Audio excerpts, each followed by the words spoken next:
almost jakababa 1 hour. Mimi nimeona president ya TZ ameanza kucomplain ati serikali ya Kenya, magari za Kenya zinaingia Tanzania zaidi. So ametoa amri ya kwamba gari yoyote inaanza na K isiingie Tanzania. Bei ya mafuta ikipanda, ni president yenu ndiye alipandisha bei ya mafuta. Bei ya mafuta ikipanda, sio Suluhu alipandisha bei ya mafuta, ni William Ruto alipanguza bei ya mafuta. So Suluhu amesema vizuri, kama wewe ni driver wa Kenya, weka gari yako fuel Kenya, usiende Tanzania. Na sisi tulikuwa nataka, tunaomba Suluhu kwa unyenyekevu, mafuta yetu ya Kenya bei iko juu, na bado tunaongeza mafuta.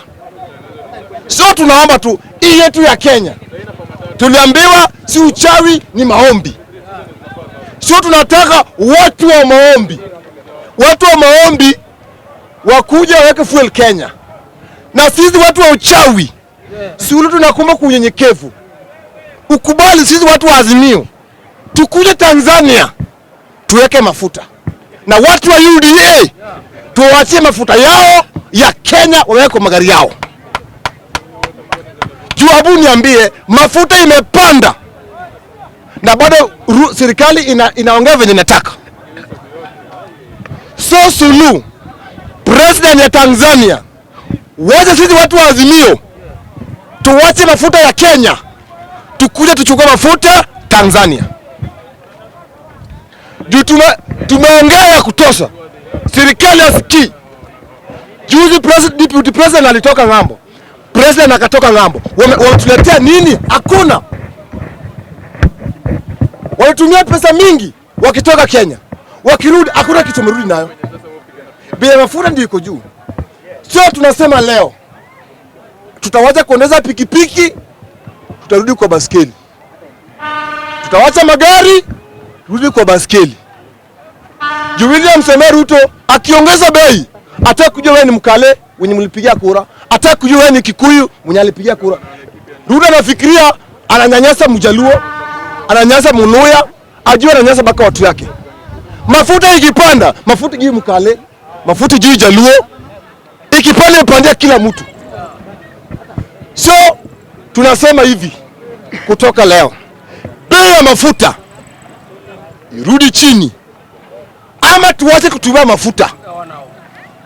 Mimi already nimenunua baskeli yangu, kama nataka kwenda Usago, baskeli baka nyumbani. Ndio tumeona pikipiki ya kuchajiwa. Unaweza charge pikipiki kutoka Nairobi hadi Kisumu. Uwezi. Abu niambie, ucharge pikipiki kutoka hapa, ni charge hapa Nairobi, hata uwezi fika Naivasha. Ulituambia vizuri tukupe 100 days, tulipeana. Ukituambia tukupe 1 year, tukakupea. Tukupe nini tena? Ruto, unataka nini tukupe? Tukutayari kukupea kitu tunataka. Bora tu bei za vitu zirudi chini. Tumekubali kulipa ushuru, tujakataa, lakini bei za vitu zirudi chini. Bei ya mafuta chini, bei ya school fees irudi chini, bei ya unga irudi chini. Tutalipa ushuru. Lakini kama hizi bei za vitu ziko juu, kama kawa Raila Amolo Odinga baba aguma firingenye, aguma kiri kibudi, aguma ngama togonre, aguma nuko mbukofe, pinga Simba baba Raila Amolo Odinga walisema ni maombi, si uchawi. Tumekubali kukula uchawi, wakule maombi yao. Mafuta ikipanda, maombi. Unga ikipanda, maombi. School fees ikipanda, maombi. So mlisema si uchawi, ni maombi. Sisi watu wa Azimio tumekubali kukula uchawi yetu. Alikuwa kila mara after 5 years tunaleta tumeibiwa. Na mimi nilijua President William Samuel Ruto ni ndugu ya Mungu, ndugu ya Yesu, ndugu ya Yesu Kristo. Juu tuliambiwa si uchawi, uchawi ilikuwa na Raila Amolo Odinga. Mungu ilikuwa William Samuel Ruto. So serikali ilikuwa serikali ya Mungu.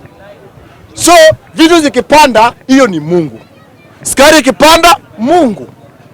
Unga ikipanda, Mungu. Mafuta iko juu, Mungu. So sisi za uchawi mtuachie. Lakini tumekubali. Hata sasa ukiangalia around yenye tuko, baskeli ziko kila mahali. Baskeli tumeanza baskeli. Tumewacha pikipiki, tumewacha gari na waongeza bei ya mafuta. Na tunapanga maandamano. Tunapanga maandamano. Bei ya mafuta iende juu zaidi. Bei ya unga iende juu zaidi.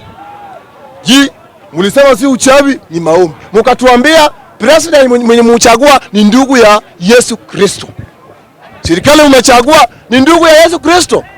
Ruto alikuwa Mungu. Sasa hii unga ukipanda, Raila, tuende maandamano. Baba, tunaenda maandamano lini? Kama unataka kuenda maandamano, mafuta irudi chini. Chukua bibi yako, chukua mtoto yako, weka kwa barabara, fanya nao maandamano. Wakati vitu zilikuwa chini, walikuwa naita Raila Amolo Odinga, we mudu mugoroki, Raila nekwega, negaire mwene, Raila nesoga, Raila nepungu, Raila netugu. Saa hii vitu ziko juu. Saa hii vitu ziko juu. Raila ne murata wakwa, Raila wene gai. Tangulini Raila kwa gai, tangulini baba kwa gai. Tangulini Raila kwa gai yenu. Tangulini. Ati vitu zikuwa chini, Raila ni mchawi. Bei ya unga iko chini, Raila Amolo Odinga ni mchawi. Mafuta iko chini, Raila Amolo Odinga ni mchawi. Ikipanda, vitu zikipanda, Raila Amolo Odinga ndugu yangu, murata wakwa. Raila ne murata wakwa watene umako. Raila mutarawado. Umako. Kutaka lini Raila Amolo Odinga akwa, tangu lini Raila Amolo Odinga akakuwa ndugu ndugu ya Kashagwa? Tangu lini? Ati vitu zikipanda, mnajua kuambia Raila Amolo Odinga tuende maandamano. Tumekoma akili. Siku hizi tumekoma akili. Ati ukimuka 2007 watu walipigana. 2013 watu wakapigana. Na tunachanuka akili. 2017 watu wakapigana. 2022 tuliweka ukipiga mtu atiju mtu wako hajawi ni wewe tunakupiga. Ikifika 2027 bado tunachanuka akili zaidi. Sasa hii William Samuel Ruto ni president. Kama Ruto ni president, mlituambia tusiende maandamano, hatuendi. Mkasema William Samuel Ruto ni ndugu ya Yesu. Tukakubali. Ruto ni ndugu ya Yesu. Sasa vitu zikipanda, huyo ni Yesu. Mafuta iko juu, Yesu. Sukari iko juu, Yesu. Suluhu ametoa amri leo. Kama gari yoyote imepatikana Tanzania, inaanza na K. Inaanza K, jela. Jela. Juu wanauza mafuta yao Kenya, wanaenda mafuta Uganda. Wanaenda mafuta Tanzania. So hatutakubali ujinga, na hatutakubali kubebewa akili. William Samuel Ruto, Wakenya wako na njaa. Na nimekuambia hatujakataa kulipa ushuru. Bora tu bei za vitu zirudi chini. Abu niambie saa hii uko na watoto watatu na wote wako high school. Kitambo tulikuwa tunalipa moja tulikuwa tunalipa 17,000. Saa hii imetoka from 17,000 to 45,000. Abu niambie uko na watoto watatu na unataka watoto wote wasome. Saa hii bei ya unga inatosana bei ya simiti. Utapiga nyumba plaster. Utapiga nyumba plaster ama utanunua unga. Unatuambia unatujengea nyumba. Ili mtu alale njaa. Ili alale nje na asibe. Lakini ati mtu analala kwa nyumba na ako njaa. Hiyo tutaki. Hiyo pesa ya kujenga nyumba William Samuel Ruto. Tupe. Tushibe. Hata kama mvua inakunyasia nje, lakini mvua inakunyasia lakini umefanya nini? Umeshiba. Abu niambie. Saa hii kazi mtaani Ruto alitoa. Pesa kwa wazee hakuna. Abu niambie, unasema watu wanaenda maandamano. Urudishe kazi mtaani. Vijana wote wapewe kazi. Mtu akiamuka asubuhi anajua anaenda kazi mtaani. Aendi maandamano. Mtu anaenda maandamano juu amekosa kazi ya kufanya. Kitu ya kwanza, rudisha kazi mtaani. Vijana wapate kazi. Ya pili, ulisema vizuri utatetea watu wa bodaboda. Sasa hivi watu wa bodaboda unawakata 30%. Hata ukienda kazi ya meya ujue 30 ni ya William Samuel Ruto. Na ndio tulisema na bado nitarudia. Hii noti ya 1000 Ruto tunakuomba kunyenyekevu, toa. Tutaki noti ya 1000. Leta noti ya 700. Kata 30 yako %, baki nayo. Kama niko na pesa 1000, kama niko na noti ya 700, najua already ni saa katwa 30%. Niko na noti 700, sina deni ya president. Raila ODINGA akatuambia vizuri. Akiwa president 6000. Bibi yangu 6000. Niko na watoto 5 6000. Abu niambie hizi 6000 zote. Aya, Ruto ametoa hiki from 6000 to 500. Na nakwambia 500 waza nao biashara. Na 500 piga hesabu. 500 ni unga ngapi? 2. Sasa 500 ni unga 2. Mtu anakuambia acha anakupea 500. Sio nimekupea kabisa, utarudisha. Anakupea hiyo 500 ni yako hautarudisha. Anakupea, amekupea 500 na hii 500 ufanye nao biashara, utarudisha. Kenya sasa hii 500 inafanya nini? Sasa hii 500 hata mimi nilichukua 500 nikanyoa nao ndefu. Au kunisaidia? Hiyo 500 haikunisaidia. Nikijaribu kuchukua wengine. William Samuel Ruto hakuna uchungu. Akikuja for example kuja Jakaranda, anaangalia hao wote wako na 500, apige 500 kuna 500 yangu. Na Raila ODINGA alisema ni 6000. Na Raila ODINGA akisema amesema. Sio kutenga.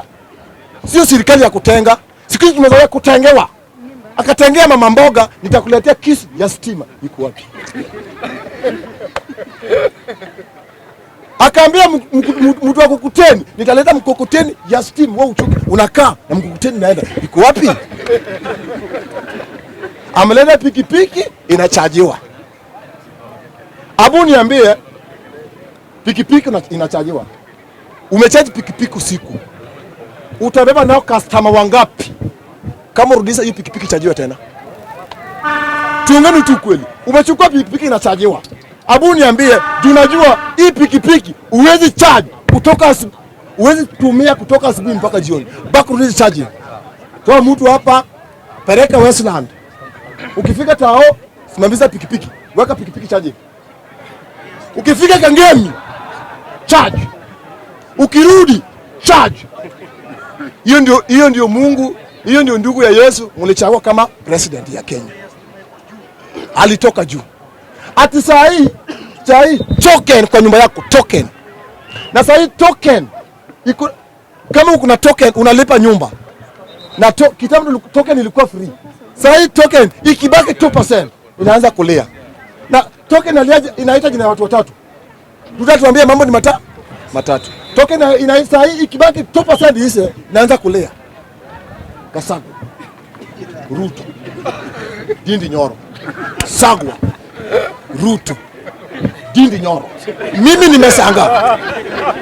Token, hiyo ni token. Na ijaisha flat, bado ijaisha flat, inalia. Token inalia. Juu inajua token ni nani? Ya William Samuel. Ukiona watu kitambo, serikali ya William Samuel Ruto na Uhuru Mwigai Kenyatta, Raila ODINGA akaenda kama msaidizi yao.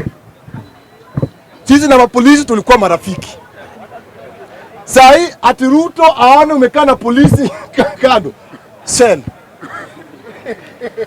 Hata kama kuna shida, uwezi ende mwambie, unajua kitambo unaweza ambia polisi, baadaye huyu mtoto sio mzuri. Mpige na polisi story. Sahi polisi akuona hiyo ni child direct. Uwezi piga story. Na polisi yenyewe wakaongezwa 1000. Abu niambie polisi wanaongeza 1000. Na tunaambiwa, bado tunaambiwa bei za vitu ziko juu. Na Ruto akatuambia hata tuvae sufuria kwa kichwa 10 years bei ya unga haitarudi chini. Na tumekubali hatutarudi, bei isirudi chini. Na tunapanga maandamano Kenya vitu ziende juu zaidi. Juu hiyo ni serikali ya Mungu. Sasa hii Kenya kuna serikali mbili. Kuna serikali ya Mungu na kuna serikali ya uchawi. Mimi almost 1 hour niko ya uchawi. Weka kwa hiyo Mungu yenyu. Vitu zikipanda, sikari ikipanda, sikari ijui Jaluo, ijui Kikuyu. School fees ikipanda, ijui Jaluo, ijui Kikuyu, inapandia kila mtu. Tukienda maandamano, ati wenye wanajua kuenda maandamano ni Wajaluo na Waloya. Raundi tukienda maandamano, kama ni Nairobi tunaenda maandamano, kama bei ya unga inapunguzwa, Nairobi peke yake. Sasa ukienda maandamano, enda maandamano kulingana vile njaa inakuuma.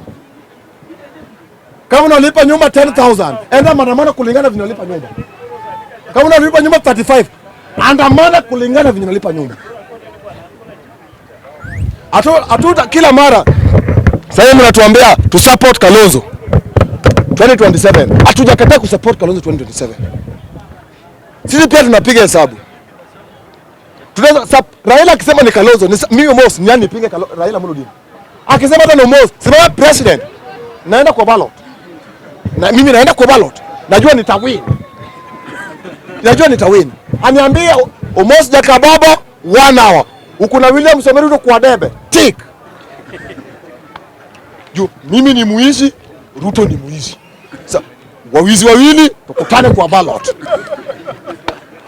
Anajua kuiba kura, anajua kuiba kura. Na Raila Mulodinga, baba, Agwambo, usisimame tena. Simama hii 2027 peke yake, mara ya mwisho. Sio tunaomba kura ya kabila ingine, mtu support. Si kwa baya. Wakikuyu, mmeona si uchawi, ni maombi. Mkachagua ndugu ya Yesu. So mmeona kasa ndugu ya Yesu. Aya, raundi tunaomba kwa unyenyekevu. Serikali ilikuwa ya Yesu Kristo na Shetani. Sasa Ruto ni Mungu. Raila Mulodinga ni mchawi. So tunaomba kwa unyenyekevu. Tumeona serikali ya Mungu venye iko. So tunaomba kwa unyenyekevu. Raundi 2027. Tujaribu serikali ya uchawi. Tuone kama unga itafika venye imefika. Umosa akiongea mbaya Subaru. Na tunaongea ukweli Shemwe. Vijana wapewe kazi. Ruto ndio upunguze uizi Kenya. Kazi kitu ya kwanza. Rudiza kazi mtaani. Hautasikia mtu ameiba Kenya. Abu niambie, unaamka asubuhi, unaenda kutafuta kazi. Kazi ya kutafuta kazi inakuwa ni kazi. Ukirudi umebeba bag, wewe ni chakula ya polisi. Ati kwa nini wewe umetafuta kazi ukakosa? Enda seli. Na hiyo tabia iko Kenya saa hii. Uko na bag, umetafuta kazi, umekosa, umebeba bag yako. Uko na tools yako umetafuta nayo kazi. Atunaambiwa leta risiti ya vitu zako. Na saa hiyo ujui watoto wako watakula nini. Wewe mwenyewe uko njaa. Unaambiwa ati hizi tools zako leta risiti. Abu niambie, nyundo, ukienda kununua nyundo unapewa risiti. Ukienda kununua gurumala unapewa risiti. Ati polisi anakushika ati leta risiti. Leta risiti ya vitu zako. Ukikataa cash bill 10,000. Sahi, Abu niambie, wenye wametoa 10,000 cash bill, 10,000 ni mingi. Tumekubali hizo pesa yenye ulikuwa unashika nayo watu wakati wa maandamano. Unataka kuongea?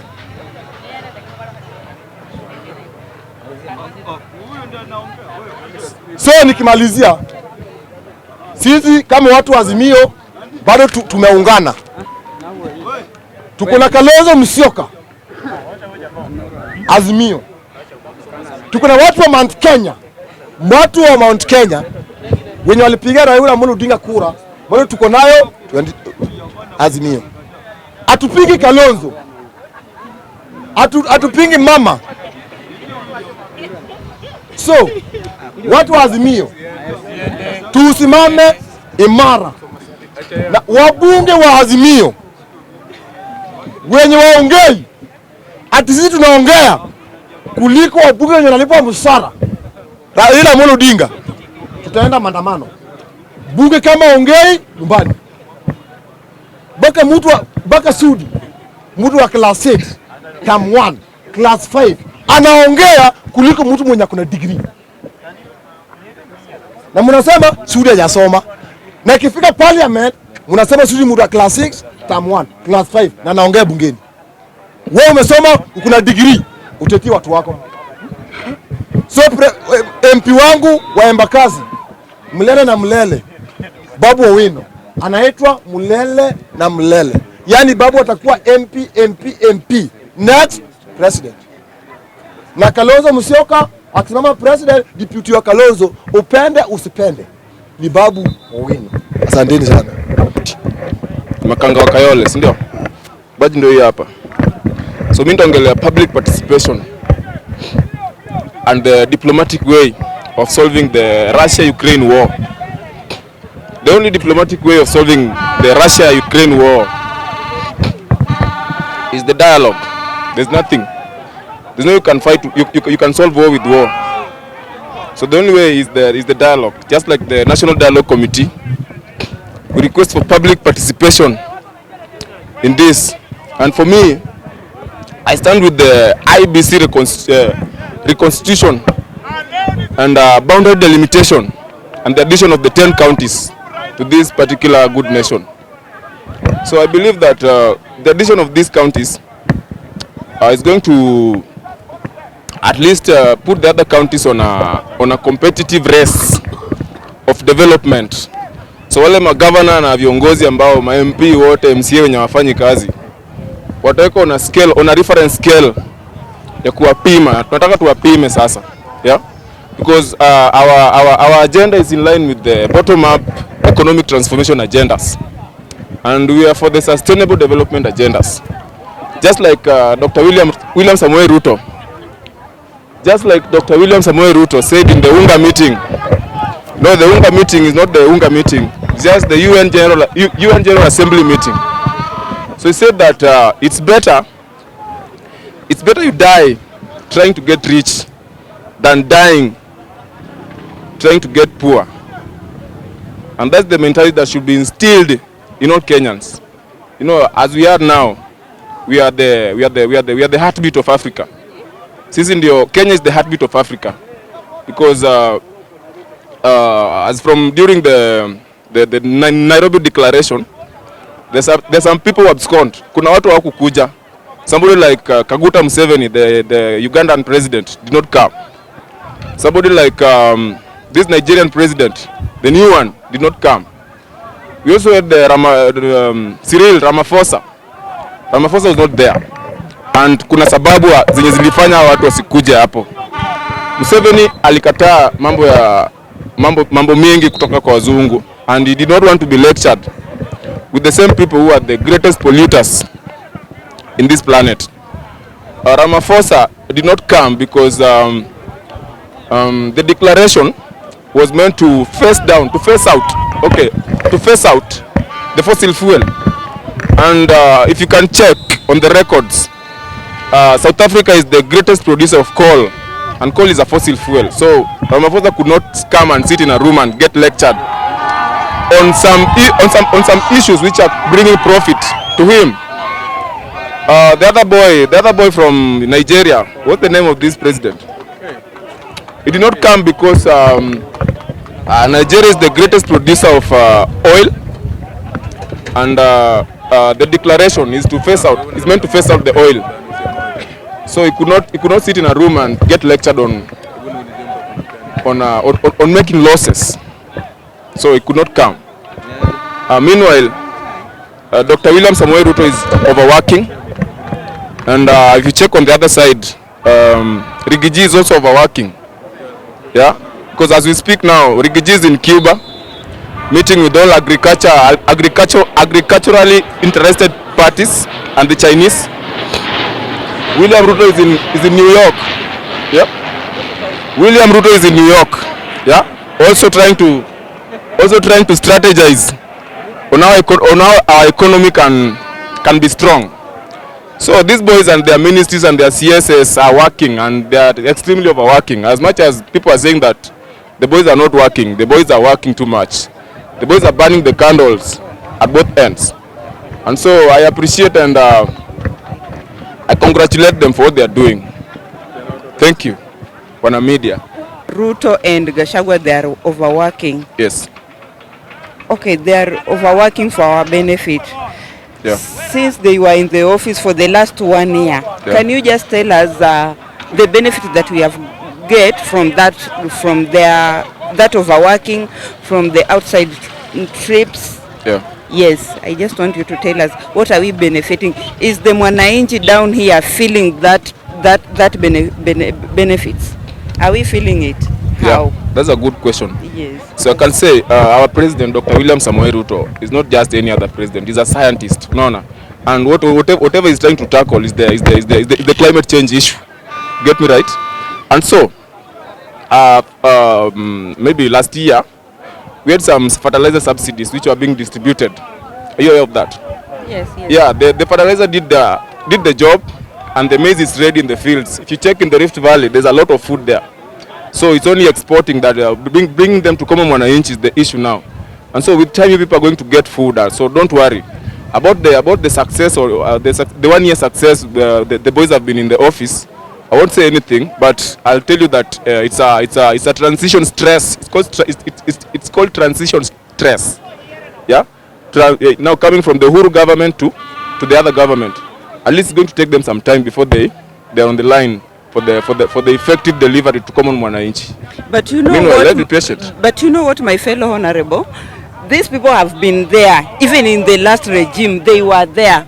It is just a matter of time. So if you say that it is a headache transition, I think you are not right, because they were there. They are the one who made those mistakes, and they have carried those mistakes from the last regime to this regime. Now, if you compare the Uhuru regime and the Ruto regime, there's a big difference. But they were the same people. Relax, let me tell you. They were the same people. They are the same people, but if you check on how they are working, you see, Ruto sent Rigiji to China, to Cuba, I mean, to organize on how they can talk with the Chinese. He himself went to US to check on how they can make a good relationship with the US. If you check the world, USA and China are the biggest. They are the cartels of the world. No. But they've been there even before. They've been there. What have we succeeded apart from just high tax? The living standard is very difficult. What have we benefited? Me, I'm not feeling any tangible thing. In the last regime, hakukuwa na kuelewana. Unajua hiyo, and you know very well that people united. Hakukuwa na kuelewana kwa sababu wao wenyewe, si ati kitu kingine. Wao wenyewe kutokuelewana ilikuja na mambo ya handshake. When waliona Uhuru ameapproach Baba for that handshake, they didn't want, because they are greedy. They're not greedy. It's only that Baba coming to the table is not our problem. But he came to the table without any. He didn't come with any agenda. You get. But so who approached him? It is Uhuru who went and approached him and said, even it was in the conversation, Uhuru saying very well that hata nilishindwa kuongea na ndugu yangu. Yeah. He's the one who approached him because he knew very well that the election was rigged. That was the fact. Okay, rigging the election is not the issue here. The issue is development now. We want to see the development at a county level, at a constituency level, at a ward level. But now, at a ward level, county level, you get in the situation whereby Ruto regime, it is like it is dictating, whereby when you don't worship them, when you don't do what they want, you are not given any development without knowing that it is our right. Of course, your leader or your member of your MP must be part of the development strategies and the talk. But they are being bribed. Just like we have now. We have Kalonzo Musyoka and Kimani Chungwa in the heading both two parties. one for Kenya Kwanza, the one for Azimio in the National Dialogue Committee. So we want the Azimio party to come up with what they want the government to do, and we as the Kenya Kwanza with the Kimani Chungo on the other side, we are going to bring our issues on the table. So bring your issues on the table, we come with our issues on the table, then we see if we can merge or if we can borrow anything from you. Nothing that government can borrow anything from Azimio, because they think that they have number of which they don't have. It is just a matter of bribing. You have talked about fertilizer. That yes. Fertilizer came. You see, in this fertilizer, you can get some of few farmers, they have got that fertilizer, yeah. And the price is very high. Yes. So if you say that all farmers have got this fertilizer, we are going to have food, I don't think if it is right, because in some areas you can get, we are using the irrigation, unaona, yeah. Na inatumia mafuta, na hiyo mafuta pia ni saizi ime hike. So kufikia wale farmers pale chini imekuwa pia kazi. Hiyo chakula venye tunaiproduce saizi, are you sure will it serve us for the next even 2 years? You know, it's not a must that we do irrigation with the petroleum. We can connect our boreholes to electricity. No. The HEP is a clean energy. No, we are advocating for the clean energy, green energy. We don't want anything to do with petroleum. That's why the prices are hiking. And why did they sell that fertilizer and it was given as a grant for Kenyans? Of course, we can't. There's no way it can be given out for free. At least you must put a price on it so that some people do not get it. No, if really Ruto meant good for farmers, these things will be supplied to each and every farmer, so that we have plenty of food. But Dr. William Samoei Ruto has a goodwill for the serious farmers, and he did. No, it is just PR. Me, I'm not seeing any goodwill. He's just talking, but no action. That is the fact. So don't run away from the fact. Do you have the records of any farmer who was denied fertilizer? Yes, there are so many. Even they do talk. That thing, it is in public domain. Maybe they're just the small scale farmers, but the large scale farmers were given the fertilizer. Even those small scale farmers. And everything is doing well in the farms and in a number of few days. Time, but Ruto said within 100 days. By that time that he was sworn in up to now, 100 days has jaisha. But everything is fine. It's just mambo ya mafuta. What do you people want? Do you want Ruto to come Ruto last time argued that the price of fuel, it is higher than the Uganda one, isn't it? Yeah. Alilaumu Uhuru regime akisema ati Uhuru hawajui mambo ya mafuta, wao wanaongeza mafuta. Sasa yeye pia saizi anaongeza mafuta. Yeye pia anafaa atuelezee kwa nini mafuta ya Kenya iko juu kushinda ya Uganda, na wasituambie story ya Ukraine, kwa sababu walisema Ukraine haiwezi interfere na stories za mafuta kupanda Kenya. Why are they contradicting themselves? Let me educate you on something. Why are they contradicting themselves? Let me just educate you. Allow me.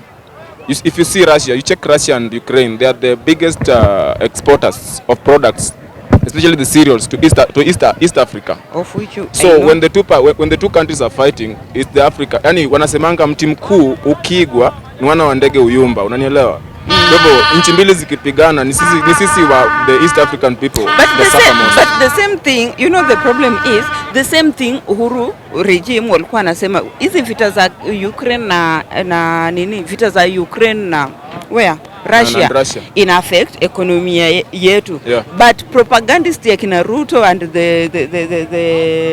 the squad wakasema hakuna venye hii inaweza affect. Mbona wanatumia the same language now? Did Uhuru come up with anything, any diplomatic way of solving that issue? Yes, but he solved. Was it solved? But why are they fighting now? Just the other day, the Russian president Putin went and burnt down the wheat in Ukraine. So has he solved anything? What I want you to tell me, I don't want Ruto to use this word of ati ni kwa sababu ya Ukraine ndio kwa sababu maisha imepanda, ni kwa sababu mafuta imepanda. Alipinga. The thing is alipinga. Let me educate you. Wait first. So Ruto promised us within 100 days kila kitu itakuwa chini. What we want, tunataka hiyo kila kitu ikuwe chini. Sio saizi ku-hike kila kitu. Hike. Unanisikia? Saizi taxes zime-hike. Kazi yenyewe hakuna. Wenye wanafanya kazi mshahara wajiongezwa. How are we going to manage ourselves? If you check Russia is the largest exporter of oil, and a larger exporter of wheat, the cereals. So when the two countries are fighting, we don't get food.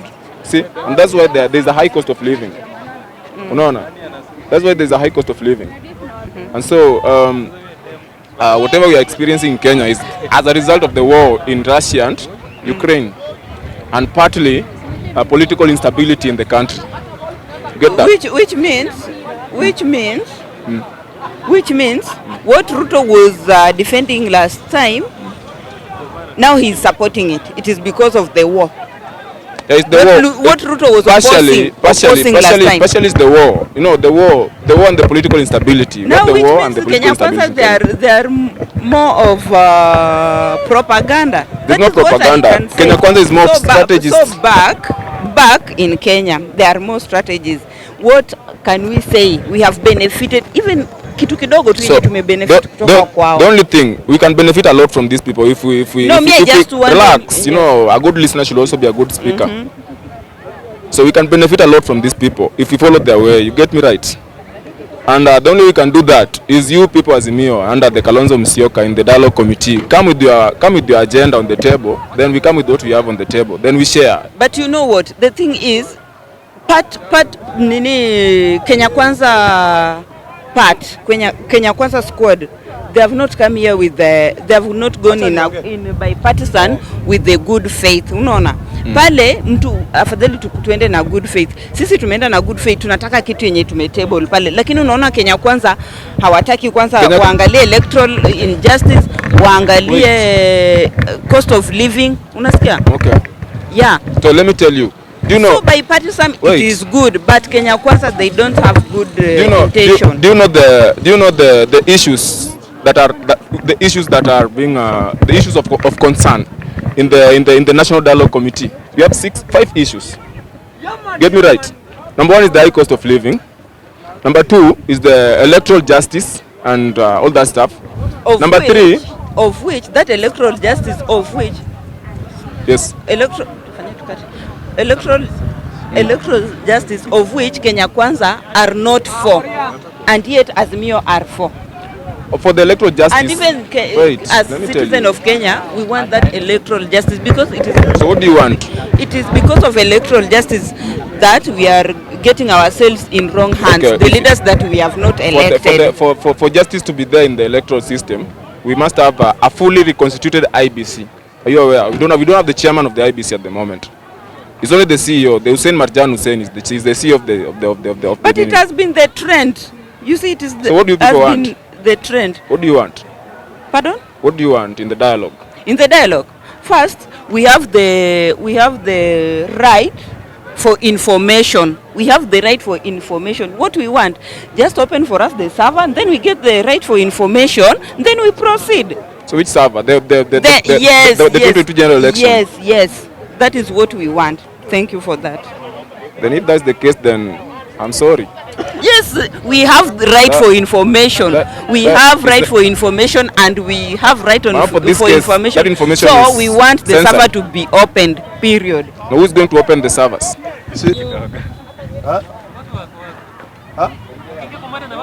Mada kwanza, nataka kwanza kukilia nataka kila mtu ansikize. Juu nimeona mtu akiingia hapa Kikuyu wako kwa serikali. Jana kuna Mluya aliongea hapa akaongea matope, lakini nataka nimwelimishe kidogo. Hii serikali wanatuambia sisi tuko na deputy president. Wao wako na Waluya wako na mtu anaitwa cabinet secretary, si ndio? Musalia Mudavadi. Sisi hatuna speaker, Waluya wako na speaker. Si ndio? Wako na speaker, si ndio? So hii mambo ya kuja hapa kusema Wakikuyu ni wa kabila sijui nini. Hii committee iko hapa, hakuna hata Mluya mmoja ako hapo kwa hiyo ya Azimio. Watu wamepotea. Alafu nataka kuuliza rafiki yangu Nuru Okanga. Wakati sisi tulikuwa tunaenda maandamano, yeye alikuwa anaongea na toroka. Sisi tunaenda tukipigwa tear gas. Jana amesema Mkikuyu akiangusha pesa, Mkikuyu akiwa nakufa akiwa ataamuka kuchukua pesa. Lakini akasema sisi Wakikuyu tunakujanga hapa kutafuta platform. Na akaongelea my sister Brenda. Sasa mimi nauliza, mimi mnanionanga hapa, nishaikuja kuomba pesa hapa juu ya microphone? Tuongeeni tu kweli. So kama ni ukabila hapa kwa bunge, tuache ukabila. Sisi wote ni watu wa Azimio. Na kuchapa mwanamke hata hayuko hapa. Mimi hata nikwambia my friend, Brenda ako katika Azimio. Na last year alisimama na Azimio kama women rep wa Nairobi. So hii mambo ingine ya kuleta sijui kabila wa Kikuyu. Na niliwauliza, hii mambo ya fertilizer inapewa wakare, wakalime mahindi. Inapewa Ruya huko Trans Nzoia, wakalime mahindi. Nataka uniambie tangu lini serikali kaita fertilizer Mount Kenya twende tukaweke katika majani chai na kahawa? Hiyo kitu inanisinya sana mkituambia sisi wa Kikuyu tuko katika hii serikali. Hakuna Mkikuyu sasa yako kwa serikali, hakuna Mjaruo yako kwa serikali. Sisi wote wa Kenya tunafinyika. Mnatuambia sijui mwingine hapa anasema Wakikuyu walipiga kura kura kupiga ni kivyako. Na mimi nataka niwashue watu nataka niwashue wa Kenya wote hapa hivi. Kama kuna kura za baba zilibua hapa Mount Kenya. Jua kuna Mjaruo hapa atakuja kuamini ati Mkikuyu atapigia baba kura. Mount Kenya baba alipata 2.5 million votes. Pale Nyanza watu wote walikataa, mlitokea 75%. Nataka muone kwa record. So sisi mkituambia ati Wakikuyu tuko hapa tufinyike. Sasa hii kutoka hapa Nairobi tulikuwa tunalipa 250, sasa hii tunalipa 600 hadi Murang'a. A distance of 120 kilometers. Tunalipa 600. Sikiza Obiro, sikiza. Unajua tunaingia siasa nyingine duni. Tunaipa 600. Relax ni waeleza. Unajua mambo nataka hii mambo ya ukabila ishe. Sisi tukilima majani chai, sasa tunaelekewa kitu inaitwa tunaongezewa bei ya mafuta katika hiyo. Na unatuambia tuko ndani ya serikali. Unakuja hapo unapiga Mkikuyu asifu ni Mkikuyu anaongoza hii Kenya.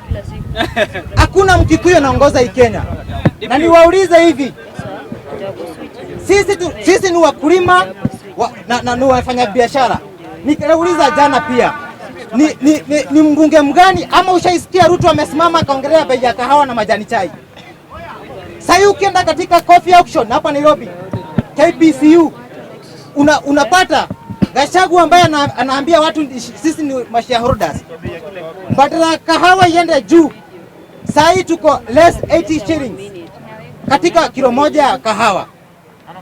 Na unatuambia tuko ndani ya serikali.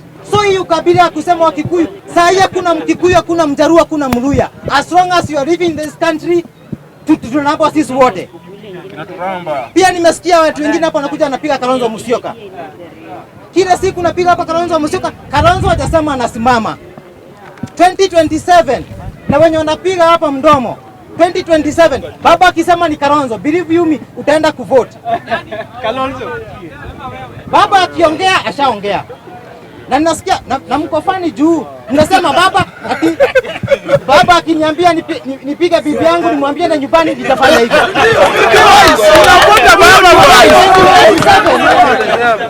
Kwa nini 2027 akisema ni Kalonzo wewe utakataa? Kwa nini utakataa? Wacha tuongee tu kweli.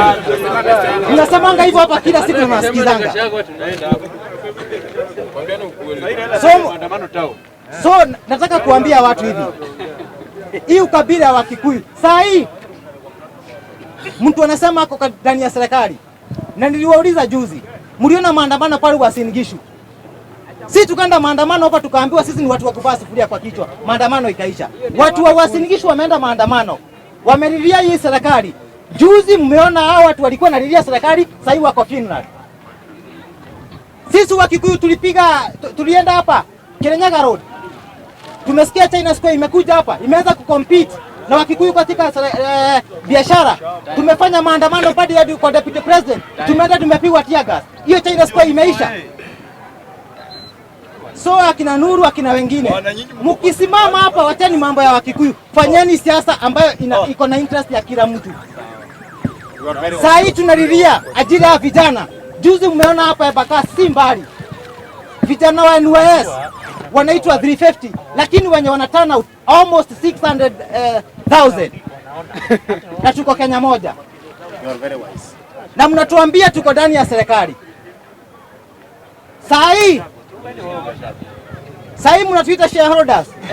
Sikatai, ni tu unasema. Mnatuita shareholders. Mimi nikienda kununua unga, mimi shareholder, nitanunua the same, wewe opposition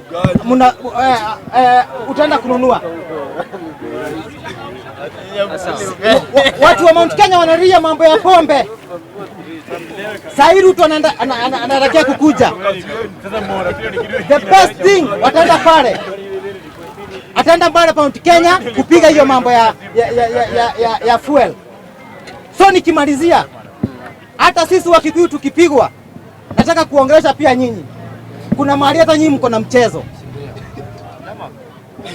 Ile ignorance iko pale Mount Kenya ni ya hali ya juu. Juzi nimesikia post ya mzee mmoja kutoka Kandara, hapo ni Murang'a County, akisema hadi mafuta ienda 500 atakuwa kwa serikali. Wakikuyu mnafanya pia sisi tutakutana na makabila zingine. Na predict 2027 itakuwa 41 against 1. Juu nyinyi mmeanza kuleta ujinga ya upusi. Mama mwingine pale Nyeri ameanza kusema mafuta inapandishwa, ati watu waone ati Ruto ni mbaya. Kwani nani anapandisha hii mafuta? Huyu Ruto akikuja kutoka USA number 1. Nataka hiyo tunaweza hata bet na nyinyi hapa. Ataenda Mount Kenya kujitetea mambo ya mafuta. So watu wa wetu wa Mount Kenya, ukisikia mnapiganiwa, mtu kama Kioni anapigwa, mtu kama Maina anafichwa, ni ile ujinga mko nayo watu wa Mount Kenya. So mimi nataka niwaambie hivi watu wangu wa Mount Kenya. Hii hapa unasikia tunapigwa. Mimi nimekaa bila kukuja bunge one month. Nikikuja hapa bunge lazima nitishiwe. Ati naenda kukaa na Wajaruo na watu wachache wako katika UDA. Wanatuambia ati sisi ati hakuna Mkikuyu anaweza kuwa katika ati Azimio. Na mtu mwingine hapo kona gati ya kusema ati sisi Wakikuyu tunakuja hapa. Asante sana. Dave kuja speaker.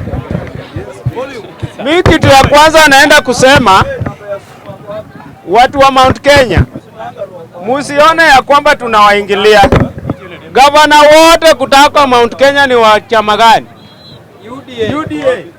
MPs wote karibu wote ni UDA. MCS. So tukisema mulipigia Ruto, musisikie vibaya. Jambo la pili, hii message inaendea Kalonzo. Raila amekupea through pass. Ukae kwa hiyo bipartisan.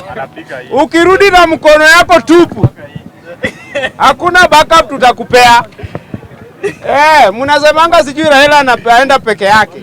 Sasa hiyo amekutuma.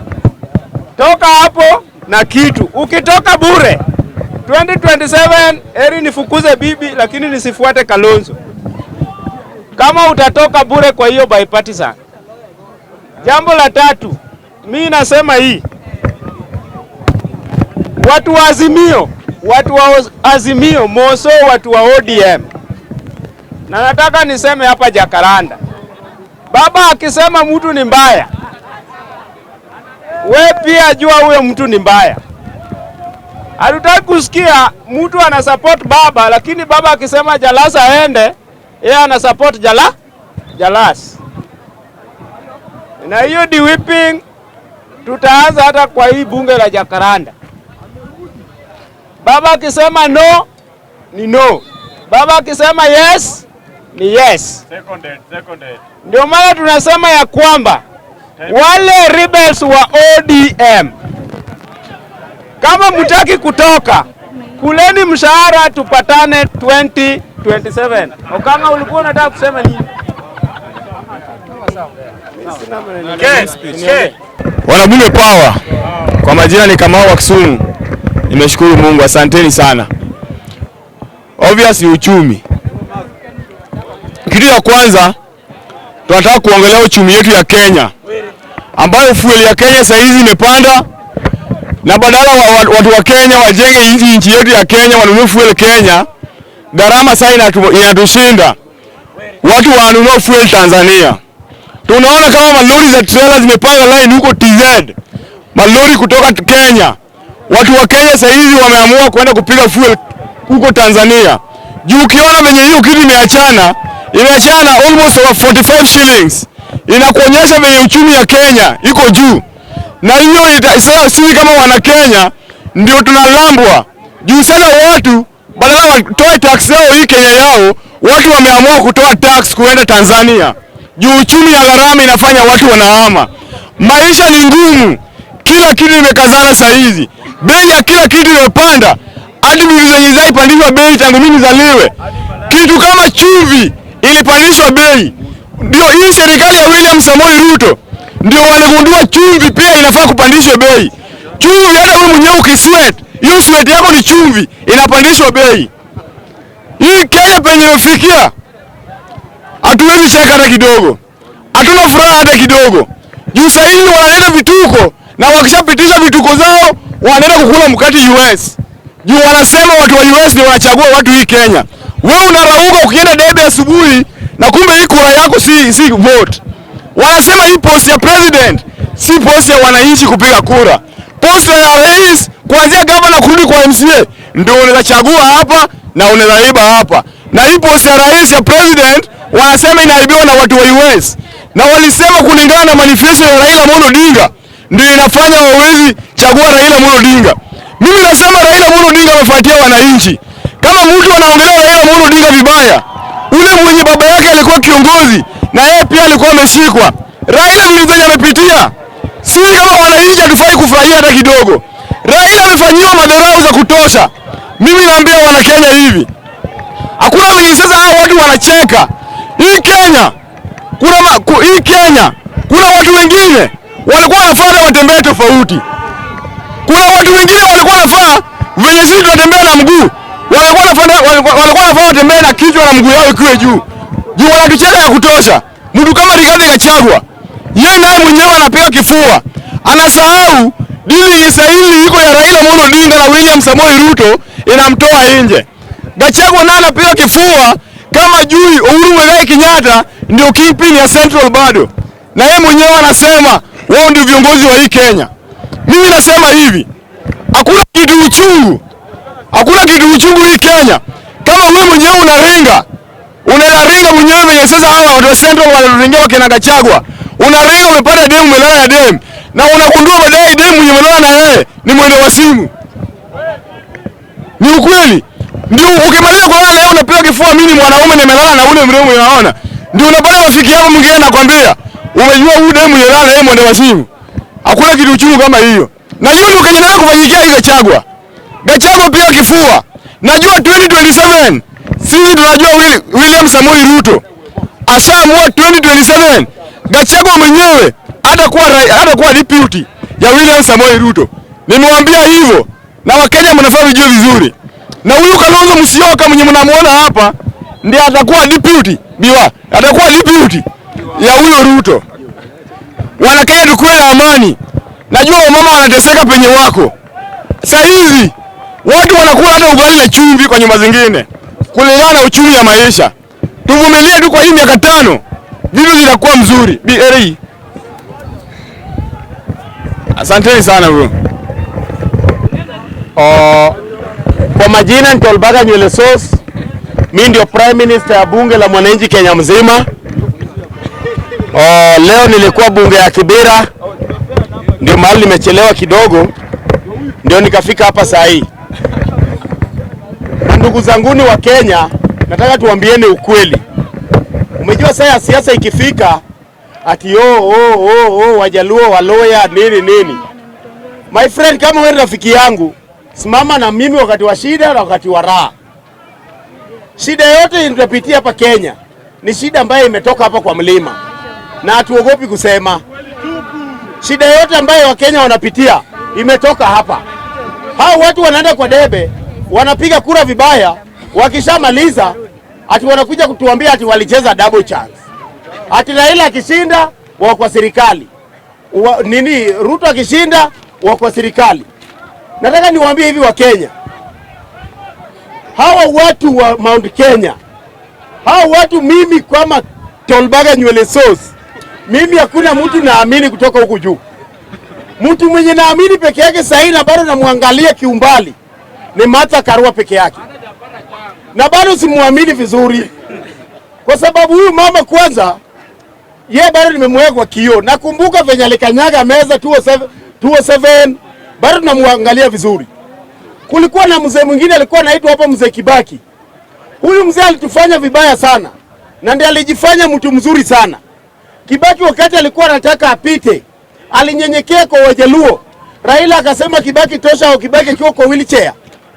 My friend, nataka nikuambie, ile macho yenye umetibu ndinakujaga kuua. Kibaki alipopona tu hivi, venye Raila alikuwa anasema Kibaki tosha, huyo ndio mtu wa kwanza kutuambia hapa Kakamega. Kuna mama alikuwa anasema ati serikali saidia. Kibaki ni mzee mjinga kabisa. Akaanza kutuambia ati kama ukiona miwa ifanyi vizuri, ungoe upande mapera. Na anajua vizuri Waluya wanategemea miwa. Kibaki alisema hapa Kakamega ati ukiona miwa ifanyi vizuri, ngoa hiyo miwa panda mapera. Yes, I'm very wise. Kwa hivyo nasema hivi, mimi kama Tolbaga nywele sauce, ule Mkikuyu mwenye naamini ni mzuri, ni mwenye amekufa na amemaliza siku 6 na nimeconfirm ameanza kunuka. Watu wale kama hajaanza kunuka, bado siamini. Kulikuwa na mwingine hapa alijichocha hapa, ule mwenye alikuwa anafanya makeup hadi kwa kitovu. Nani? Kagai, Brenda Kagai, alikuwa hapa akirukaruka juu ya magari hapa, anatupeleka maandamano, akudanganya venye yeye ni mtu ya baba. My friend, huyo mama wakati alipewa tu gari na Martha Karua hapa na akapewa milioni 10 apelekee watu wa bunge wa Jakaranda. Mimi ndio minister hapa bunge, hakuna hata shilingi moja ilifika kwa mkono yangu. Huyo mama sasa ukienda Kikomba alikuwa anauzanga manguo bel 2, sasa kuna bel karibu 100 juu ya pesa ya Jakaranda. Ala, unataka kuniambia Wakikuyu ni mzuri? Mimi nitaamini wakati huyo mtu amekufa na ananuka. Kitu ingine, sasa unapata ati Wakikuyu wana demonstrate neta ati bei ya mafuta imeenda juu. Bei ya mafuta imeenda juu na mtu anafanya Nairobi, kwao ni Kiambu. Ameweka baiskeli hapa anaenda nayo kwa Kiambu na analia bei ya mafuta.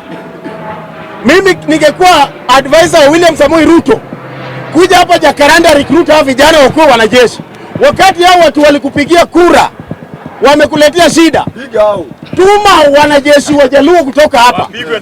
Tukutane na wao. Kwa sababu gani? Hao watu ndio wenye wameleta hii shida yote. Wakati William Samoei Ruto alikuwa anatuambia ati bottom up, alikuwa anawaambia bei ya mafuta itaanza chini ikipanda juu. Sijui kwa ati Raila ndies na sijui nini. Sisi tunawaambia, wanasema William Samoei Ruto ni mfugaji wa kuku. My friend, huyo mtu hakuwa anafuga kuku 2 kama wewe. Huyo ni mtu alikuwa anaona Kenchik mzima, Kenya mzima. Kwa hivyo William Samoei Ruto hakuwa maskini kama sisi. Na ndio kwa maana unaona amebrainwash Wakikuyu. Ati huyo mtu anatoka na ndege huko kwa Elgeyo Marakwet, anakuja hapa Nairobi, anapanda V8 pale, anakuja akifika pale Jakaranda, sisi tumesimama hapa tunamwangalia, hatuna kazi. Akifika pale, jamaa anapanda wheelbarrow, anasukumwa na anapelekwa pale. Anaimba ati ni hasla. Hasla gani mwenye anakuja na ndege amefika pale Greensburg? Amepanda V8 amefika nao hapa. Kufika hapa ati anapanda wheelbarrow anaenda nayo pale. My friend, nasema hivi, election ya 2027 tukipata Mjaluo wote, tunataka wenye wanatengeneza wheelbarrow pale Kikomba. Ikifika 2027, tengeneza wheelbarrow na usiweke miguu. Kwa sababu ukiweka mguu ya wheelbarrow, hapo ndio Mr. William Samoei Ruto anakuja kununua wheelbarrow ya kumbeba hapa. Tengeneza wheelbarrow na usitengeneze mguu. Wheelbarrow, Ruto akuja kununua wheelbarrow, sema hiyo wheelbarrow ni milioni 1. Kwani William Samoei Ruto hawezi nunua wheelbarrow milioni 1? Kama deputy governor wa Siaya ndiye ananunua kiti milioni 5, kiti moja. Kwani William Samoei Ruto hawezi nunua kiti milioni 1, wheelbarrow milioni 1? Kwa hivyo sisi kama watu wa Jakaranda tunasema hivi, kwa wale watu wa Mount Kenya ambao wana demonstrate, kwa wale watu wa wale watu wa Eldoret wenye walikuwa demonstrate ati wamekuliwa pesa, ati walikuwa wamekuliwa pesa, ati watoto walikuwa wanataka kuenda sijui Qatar. Nyinyi mshapiga kura mbaya Kenya, mnataka kutoroka muende Qatar. wacha rukuje ruchukuliwe hapa jeshi alafu tupelekwe pale Eldoret. Ati wewe una demonstrate nani baada alichukua pesa yako ukitaka kuenda Qatar na ulipiga kura mbaya hapa Kenya. My friend Mr. William Samoei Ruto, chukua wanajeshi wa Jaluo peleka Eldoret. Wadili na huyo mtu. Ukiona tu mtu meno yake imekaa hivi na anakuja na matawi kwa barabara, piga rungu, kwa sababu wao ndio wenye mpiga siasa mbaya hapa Kenya. Asanteni. Amlaumu mkutaka hii maneno ishe, musafishe. Mkiona tu mtu yoyote ako kwa ballot, hatuwezi sema Raila atasimama. Mtu yoyote mpige kura block, msipigie Ruto 2027, msipigie Ruto. Namba 2, mkitaka hii maneno ishe kabisa, Yes. kama maandamano itakuja, mtoe watoto wenu wajukuu. Kama umeoa uende waambie mama mkwe tunaenda maandamano. Muandamani nyinyi wote. Ndio tujue Mount Kenya mko nyuma yetu. Yes. Na mimi nashukuru Jeremia Kioni kusimama na Azimio. Nashukuru pia Martha Karua. Although 2007 wewe ndio uligondoa macho ukanyima baba uchaguzi wake. Yes. Lakini nakushukuru umekuwa deputy president ukaleta kura mbao kwa Azimio. Sisi tunakushukuru kama mama mkakamavu hii Kenya. Na tuendelee na style hiyo hiyo. Na naambia Brenda Kagai, sisi tunajua ile biashara ulipiga na hii bunge. Ambia yeye. Ulikuwa Jivanji au kunawiri. Ukakuja Jakaranda. Ukanawiri. Ukanunuliwa na Ruto. Akakuwekea poti ya manguo. Ambia yeye. Alikuwekea poti ya manguo. Sisi ni wajinga tulikupea platform. Ukaenda UDA. Hatutaki mtu mwingine akuja acheze na hii platform. Unajua akatoa viboko watu watapigwa. Mutapigwa. Sisi hatuwezi dandiwa, hatudandiwi. Hatuwezi fanya biashara moja kila mwaka. Kweli. Mnatuibia kura, mnakuja mnatuibia platform. No, I can't. I can't. I don't allow nonsense. Ambia yeye. I'm not going to allow nonsense. Ambia yeye. Ambia yeye. No. Enough is enough. Enough is enough. Enough is enough. Kila mtu akule kwa mlango yake. Kule si ya biashara. Hatukuja uonekana hapa uitwe uende. Alafu nasema Wajaluo ni wajinga tunarusha mawe. Tuache turusha mawe. No, enough is enough. Ambia yeye. I'm not going to allow nonsense. Don't allow.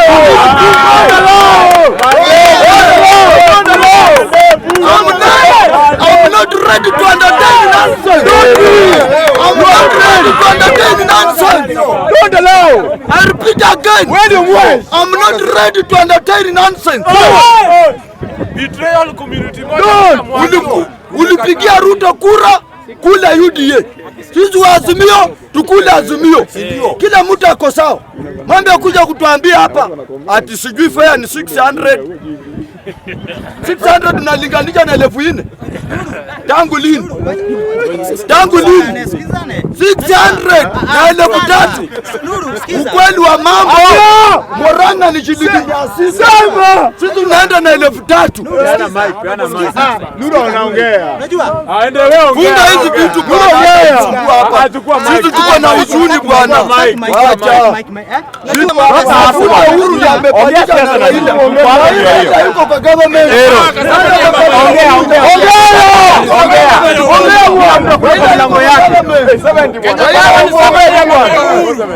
yuko.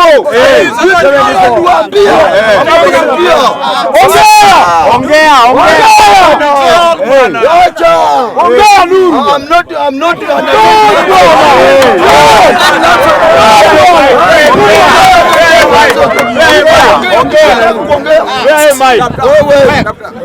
Nataka niwaambie hivi. Mtu asikuja hapa Jakaranda. Nuru, unafanya vibaya. Na nini? Sikiza. Na nini? Mjibishane pole pole. Nini? Unakuja kuambia watu mimi. Huyo mtu unapiga anaitwa Brenda. Mimi nitamtetea. Na simtetea. Utamtetea juu mlikula na yeye. Nuru. Mlikula na yeye. Wacha ongea. Mlikula bwana. Hakuna bwana. Hakuna. Sikizeni. Utanipea time niongee. Sipeani time iishe. Unajua kila mtu aende kwao. Aende kwao. Kila mtu aende kwao. Kila mtu aende kwao. Kila mtu aende kwao. Kila mtu aende kwao. Kila mtu aende kwao. Enda kwenu. Enda kwenu. Enda kwenu bwana. Enda kwenu. Tunapanda faya na 3,000. Wewe tuambie tunaafika. Nataka vitu gani? Nataka vitu gani?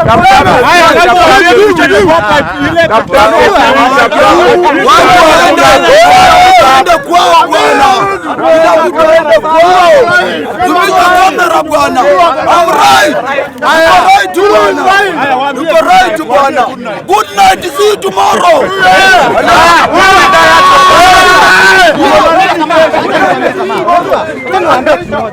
Hapa mnakuja mnatoa na mtu sio?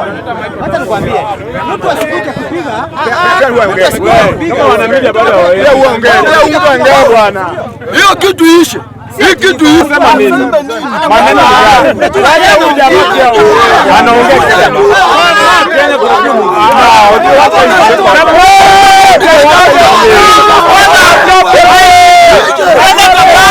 Saturday uko hapa. You are very much welcome. Tumejua role yenye umecheza Azimio. Mimi nilikuwa naweka Tiaga silikuwa Brenda Kagai. Kama Tiaga silikuwa inatushia Tiaga. Haya, tu members Brenda Kagai hapa on Saturday. Kama utaki Brenda Kagai, kaa kando. Kama utamtaka atakuja. Aje huyu aje tutumia message venye alireceive hiyo pesa ya UDA. Tuache kuchochana na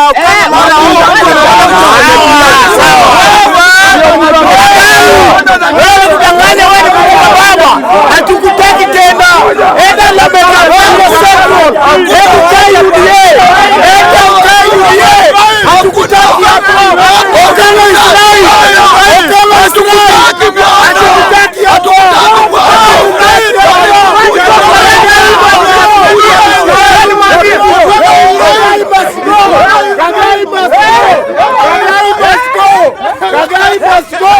Kagai must go! Kagai must go! Kagai must go! Kagai must go! Kagai must go! Haya, bye, tuonane kesho.